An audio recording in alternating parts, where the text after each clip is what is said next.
हाय दोस्तों, आज हम बात करेंगे मौत के बाद क्या होता है।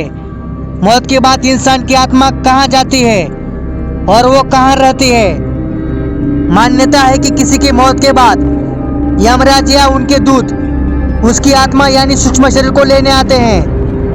वे उसे यमलोक ले जाते हैं। यमलोक जाने के भी कई मार्ग हैं। दूत किसी को किस रास्ते यमलोक ले जाएंगे यह इस बात पर निर्भर करता है कि उसके कर्म कैसे रहे हैं। वीडियो शुरू करने से पहले जो हमारे नए दर्शक हैं वो हमारे चैनल को सब्सक्राइब करना ना भूलें। चलो तो शुरू करते हैं आज का यह वीडियो। पुराणों की माने तो शरीर नश्वर यानी नाश होने वाला है, लेकिन आत्मा अविनाशी जिसका नाश नहीं हो सकता। मान्यता है कि किसी की मौत के बाद यमराज या उनके दूत उसकी आत्मा यानी सूक्ष्म शरीर को लेने आते हैं। वे उसे यमलोक ले जाते हैं।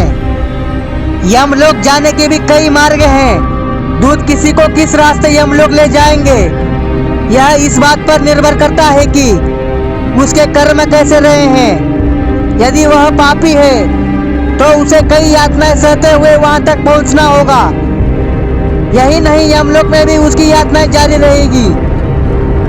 इसके बाद उसके कर्मों के हिसाब से ही उसका अगला जन्म निर्धारित होगा। कुछ यातनाएं उसे अगले जन्मों में भी भुगतनी पड़ सकती है। आइए इसे एक एक करके समझते हैं। सबसे पहले जानते हैं कि आत्मा क्या है। पुराण और गीता के मुताबिक आत्मा अजर अमर है। आत्मा एक शरीर धारण करती है और जन्म और मृत्यु का समय व्यतीत होने पर उसे छोड़कर चली जाती है। फिर वह किसी और शरीर को धारण करती है। किसी आत्मा के जीवन का यह चक्र तब तक चलता रहता है जब तक कि उसे मोक्ष नहीं मिल जाता। यह आत्मा सभी के अंदर है, मनुष्य ही नहीं, पशु पक्षी जीव जंतु में भी।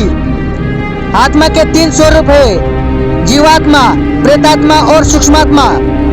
जीवात्मा वह है जो भौतिक शरीर में वास करती है। इस आत्मा का जब कामना में शरीर में वास होता है तब उसे प्रेतात्मा कहते हैं।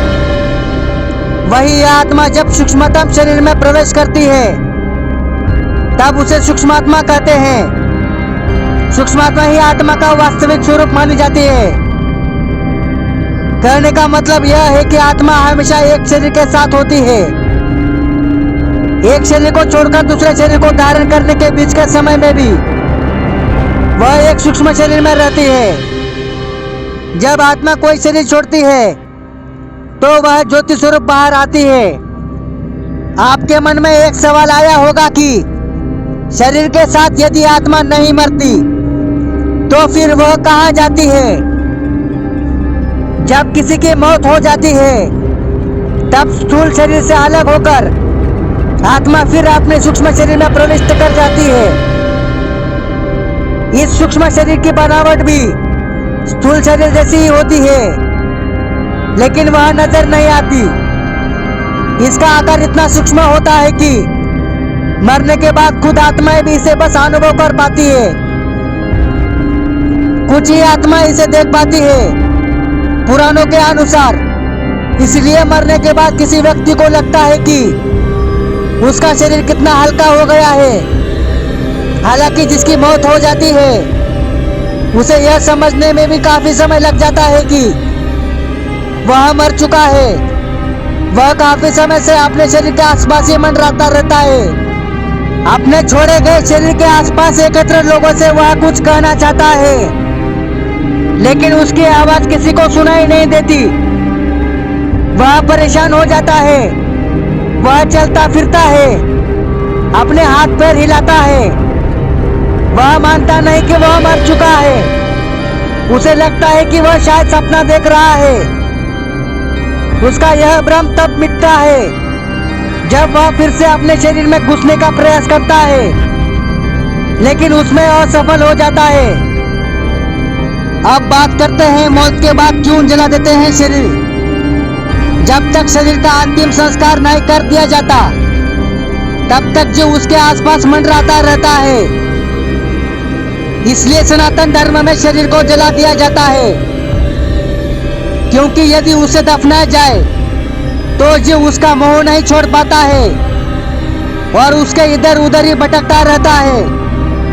अधिक माया मोह वाला जीव तो शमशान के आसपास भी बहुत दिनों तक चक्कर काटता है। वहीं जिन जीवों को प्रियजनों से अधिक मोह होता है वे अपने प्रिय व्यक्तियों के निकट रहने का प्रयास करता है। मृत्यु के बाद कोई कहाँ समय गुजारता है यह इस बात पर निर्भर करता है कि वह कैसी धारणा और विश्वास के साथ मरा है। मान लीजिए कि बचपन से यह धारणा है कि मृत्यु के बाद उसे लेने यमराज भैंसे पर आते हैं तो उसे उस समय यही छवि दिखाई देगी। मरने के 12 दिन के बाद यमलोक के लिए यात्रा शुरू होती है। आप बात करते हैं शरीर छोड़ने के बाद कोई आत्मा किस रास्ते यमलोक जाती है। जब कोई आत्मा किसी शरीर का त्याग करती है तो उसके बाद की यात्रा के लिए उसे 3 प्रकार के मार्ग मिलते हैं। इन मार्गों के नाम हैं आर्ची, धूम और उत्पत्ति विनाश मार्ग। इनमें एक रास्ता ब्रह्मलोक, दूसरा पितृलोक और तीसरा नरक का है। किसे किस मार्ग से जाना है यह उसके कर्मों से तय होता है। आर्ची मार्ग का सफर ब्रह्मलोक और देवलोक ले जाता है, वही धूम मार्ग पितृलोक की यात्रा पर ले जाता है, जबकि उत्पत्ति विनाश मार्ग नरक के लिए है। आप बात करते हैं नरक कौन जाता है। यजुर्वेद में कहा गया है कि तप ध्यान करने वाले लोग मृत्यु के बाद ब्रह्मलोक में जाते हैं। सत्कर्म करने वाले आम लोग भी ब्रह्मलोक यानी स्वर्ग जाते हैं। यदि आप यह जानना चाहते हैं कि स्वर्ग जाने पर क्या होता है तो वहां जाने का मतलब है देवबन जाना। वही बुरे कर्म करने वाले लोग मौत के बाद प्रेत योनि में अनंत काल तक भटकते रहते हैं। बाद में कुछ फिर से धरती पर जन्म लेते हैं। हालांकि यह जरूरी नहीं कि वे फिर मनुष्य योनि में ही जन्म लें। पुनः धरती पर आने से पहले इस तरह की जीव पितृलोक में रहते हैं, वही उनका न्याय होता है। अब बात करते हैं यमपुरी कब पहुंचती है आत्मा। आत्मा तय मार्ग से 17 दिन की यात्रा के बाद 18वें दिन यमपुरी पहुंचती है। गरुड़ पुराण के अनुसार यमपुरी पहुंचने से पहले रास्ते में वैतरणी नदी पड़ती है। यह नदी विष्ठा और रक्त से भरी हुई है। अच्छे कर्म करने वाले तो आसानी से वैतरणी को पार कर जाते हैं, किंतु पापी आत्माएं इस नदी में डूबती रहती है और यमदूत उन्हें निकालकर बार बार फिर इसमें धक्का देते रहते हैं। इसलिए किसी हिंदू की मौत जब करीब होती है तो उससे गोदान आदि कराया जाता है। इसका मतलब है कि यदि उसने जीवन काल में कम धर्म किया तो उसे अंत समय में कराया जाता है ताकि वह वैतरणी आसानी से पार कर सके। आपके मन में एक सवाल आया होगा कि यदि ईश्वर की सभी पर एक समान कृपा होती है तो किसी को भी नरक की यातना क्यों?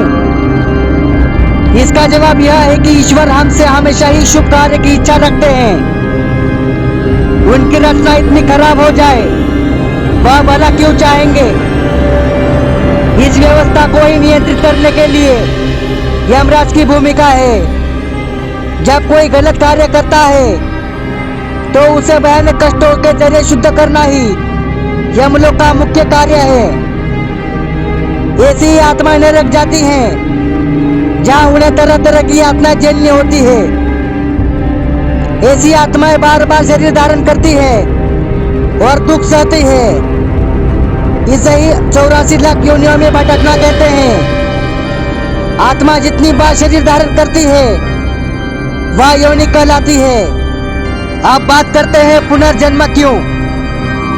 इस जन्म में हम पिछले जन्म से प्रेरित होते हैं, जबकि इस जन्म के कर्म के अनुसार हमारा अगला जन्म और कुछ हद तक कर्म भी निर्धारित होते हैं। कर्म और पुनर्जन्म दोनों एक दूसरे से जुड़े हुए हैं। कर्मों के फल को भोगने के लिए पुनर्जन्म होता है और पुनर्जन्म के कारण फिर नए कर्म संग्रहित होते हैं। इसे यूं समझिए कि मनुष्य अपने जन्मों के कर्मों के फल का भोग करता है, जिससे वह उनसे मुक्त हो जाता है। इन भोगों से अनुभव प्राप्त करके वह नए जीवन में इनके सुधार के उपाय करता है, जिससे बार बार जन्म लेकर वह पूर्ण सुधार के साथ मोक्ष को प्राप्त होता है। इसलिए हमें हर स्थिति में अच्छे कर्म ही करने चाहिए।